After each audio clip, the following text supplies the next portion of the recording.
চলুন আজকে ঘুরে আসি একদম একটা অন্যরকম জায়গায়। যারা পাহাড় ভালোবাসেন, যারা একটু নিঃশব্দ একটু রহস্যময় প্রকৃতির খোঁজে থাকেন, তাদের জন্য এই জায়গাটা একদম পারফেক্ট। আঁকাবাঁকা পাহাড়ি রাস্তা, কুয়াশার ফাঁক দিয়ে কখনো পাহাড় কখনো গভীর খাদ, সেই রোমাঞ্চকর পথ পেরিয়ে আমরা এগোচ্ছিলাম ওই জায়গাটার দিকে। একদিকে পাহাড়ের গা, অন্যদিকে গভীর খাদ।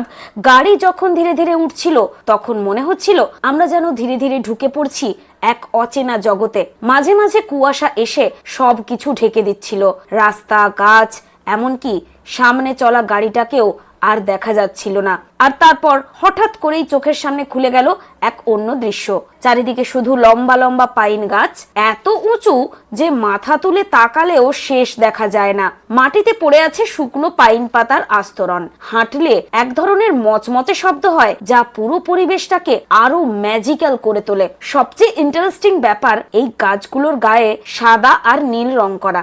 প্রথমে একটু অবাক লাগলেও পরে বুঝলাম এই রংগুলো গাছকে পোকামাকড় থেকে বাঁচাতে আলাদা করে চিহ্নিত করতে ব্যবহার করা হয়, কিন্তু দেখতে একদম লাগে সিনেমার সেটের মতো। এখানকার ঠান্ডার কথা আলাদা করে না বললেই নয়। হালকা কুয়াশা, ঠান্ডা হাওয়া আর লম্বা লম্বা সমস্ত পাইন গাছ সব মিলিয়ে সত্যি একটা অন্যরকম অনুভূতি তৈরি হয়। নিজের সঙ্গে একটু সময় কাটানোর জন্য জায়গাটা একদম পারফেক্ট।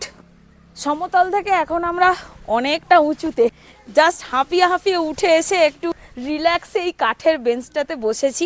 আমরা রয়েছি লাভার পাইন ফরেস্ট।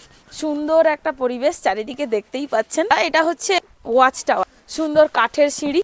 এই ওয়াচ টাওয়ারটাতে উঠলে পুরো পাইনের যে ফরেস্টার একটা দুর্দান্ত ভিউ পাওয়া যায়। এইসব জায়গা আমার বেশ পছন্দের। কোনো গাড়ির হর্ন নেই, শহরের আওয়াজ নেই, শুধু হাওয়ার শব্দ আর পাখির ডাক।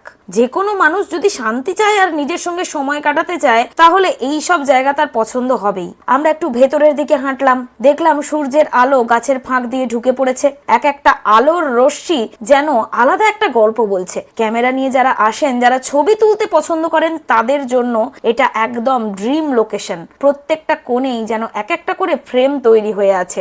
এখানে এসে একটা জিনিস খুব বেশি করে অনুভব করলাম, যে এই জায়গাটা কিন্তু শুধুমাত্র দেখার জন্য নয়, অনুভব করার জন্য। এখানে অনেকেই আসেন, তাড়াতাড়ি ছবি তুলে চলে যান, কিন্তু যদি একটু সময় নিয়ে কেউ দাঁড়ান, তাহলে চুপ করে চারপাশটা দেখতে পাবেন এবং বুঝতে পারবেন যে এই জায়গার আসল সৌন্দর্যটা কোথায়।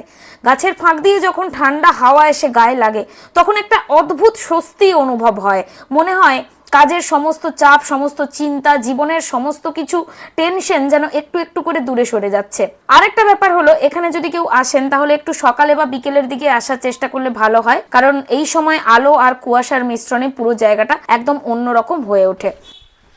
পাইনের জঙ্গলের মধ্যে আবার একটা ছোট্ট এরকম কাঠের ক্যালহাট। ওরা প্রচণ্ড ঠান্ডা, পুরো নাক আমার ঢেকে রাখতে হচ্ছে, নাহলে আবার সেই দার্জিলিংয়ে যখন গেছিলাম এই 2 সপ্তাহ আগে, সেরকম জ্বর আবার শুরু হয়ে যাবে। একই অবস্থা, খুব খারাপ অবস্থা।